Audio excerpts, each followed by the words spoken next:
everybody. Shefa Brucha V'Atzlochot. We are in our weekly English short shiur, and maybe today is going to be a little shorter because I'm on my way to the airport in Düsseldorf, in Germany.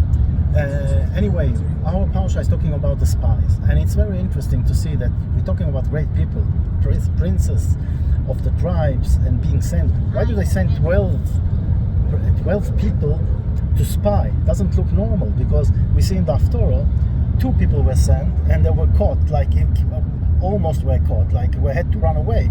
2 people, right away they found out that they were spies. And here sending 12, what's the idea behind it? So there are a lot of explanations, and one of them is very interesting. It's like, for example, if somebody wants to do Aliyah from New York, for example, or for any other place in the world. So before he takes the whole family to come to Israel, he would send the father will come, will check the place, will see for a job, for a house, for how is the cost of living here. And he comes here and he goes around, and what does he see? He sees that it's very expensive. It's almost impossible to buy anything like similar to what he's got in the States, and cost of living very high. And not on top of this, the people also are not exactly very nice. It's a lot of corruption, a lot of immorality, and it's not exactly the Holy Land he thought it will be. So he comes back home and he says, sorry my family, it's not suitable for us. Eretz ochelet yoshvea. It's a land that eats her people. And this is Chet HaMeraglim. We have to understand it. This is why 12 people were sent, and for each tribe, 1. Why from each tribe? You can send 12 people from one tribe.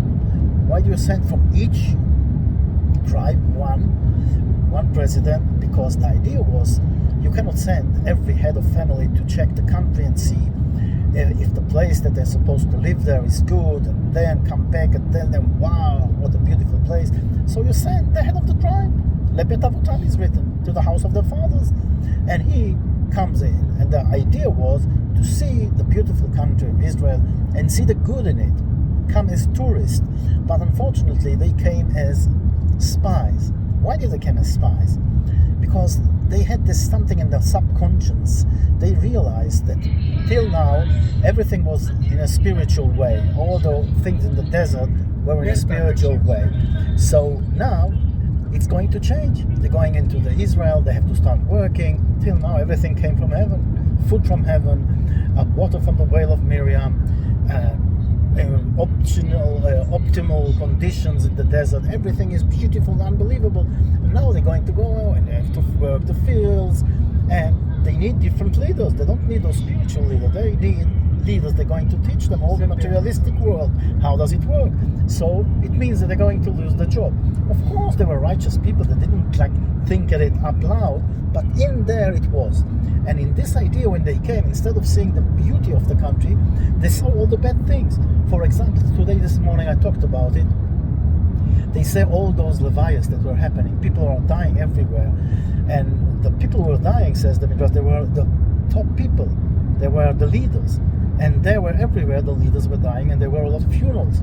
So what they thought, a normal person would say, well, this is an epidemic. This is like the corona. Something wrong is happening here. This is not a land to live in. They are quite right. So why were they punished so severely? They came, they see people dying everywhere. So who knows what's going to be?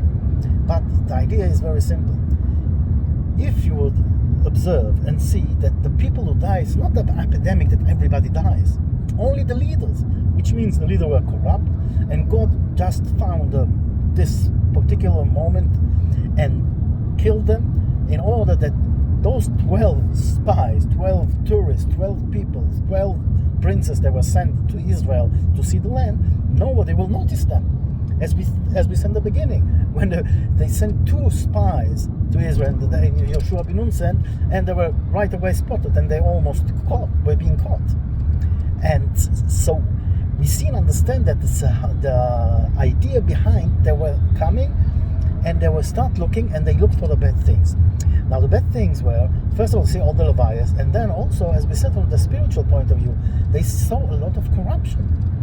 And by the way, it was promised to us. It says, לא כמעשה ארץ מצרים תעשו ולא כמעשה ארץ כנען תעשו שאני מביא אתכם שמה.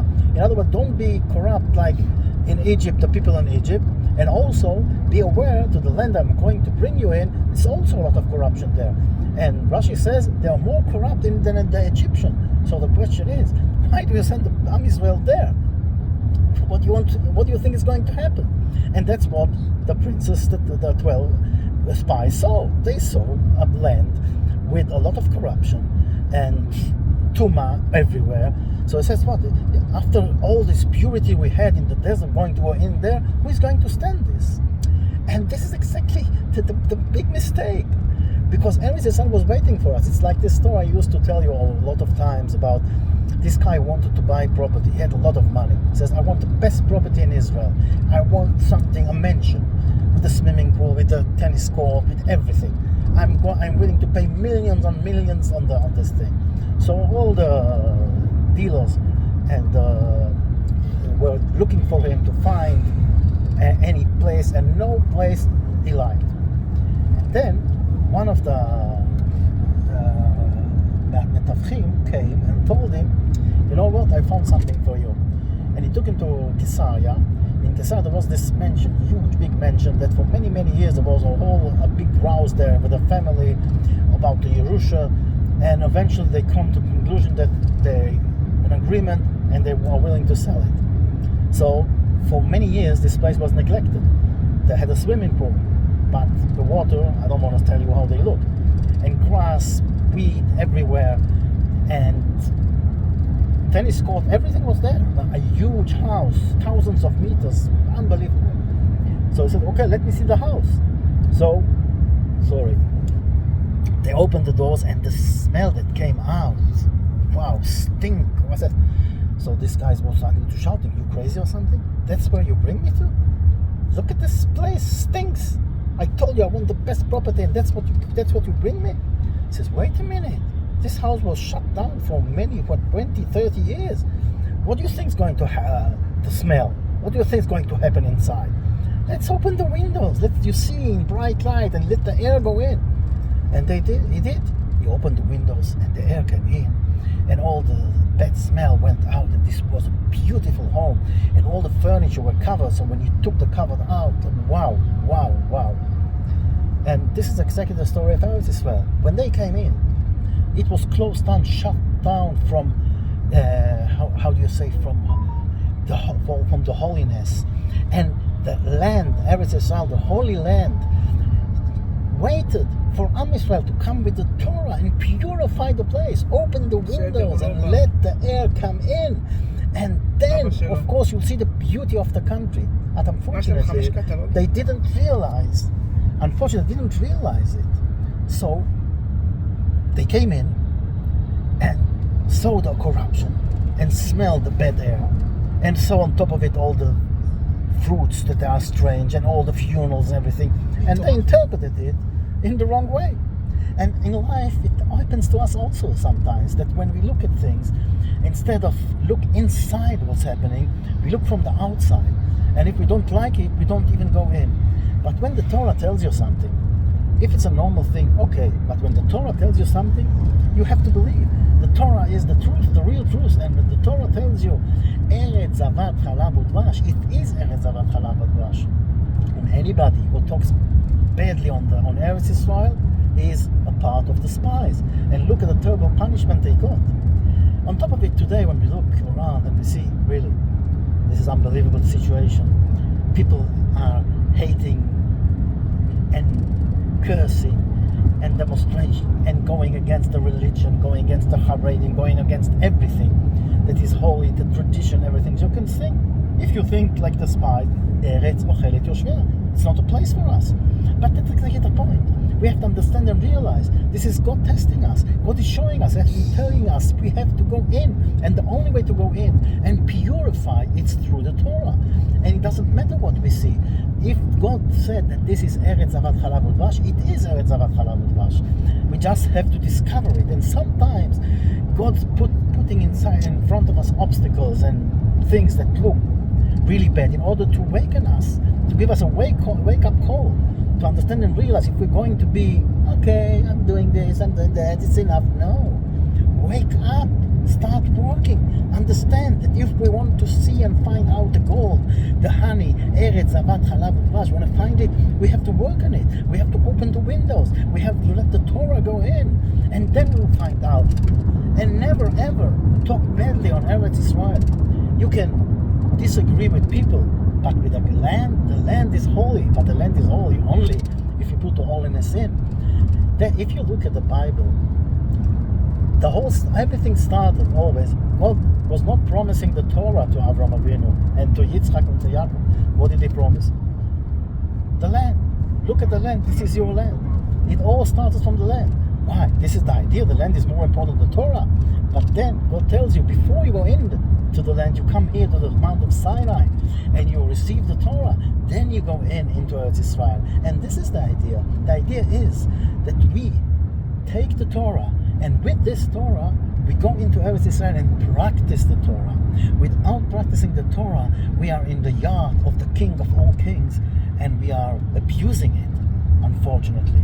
And if you abuse it, that's the way it looks. So don't look at what the other guy is doing, because if you see it, something is also wrong with you.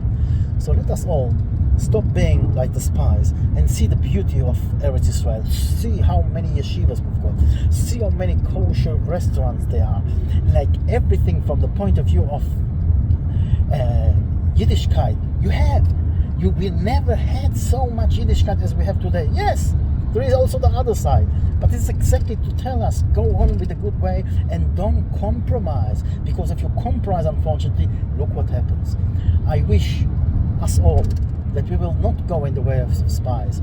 We will go in the way of Avraham Avinu, Yitzchak and Yaakov, and go into Eretz Israel and work the land with the Torah and put the Torah inside everything we do. And in this, opening the windows of the land and let the pure air of the Torah go in, and everything will brighten up and will come to the Geulah Hashlema b'mehera b'yameinu. Amen.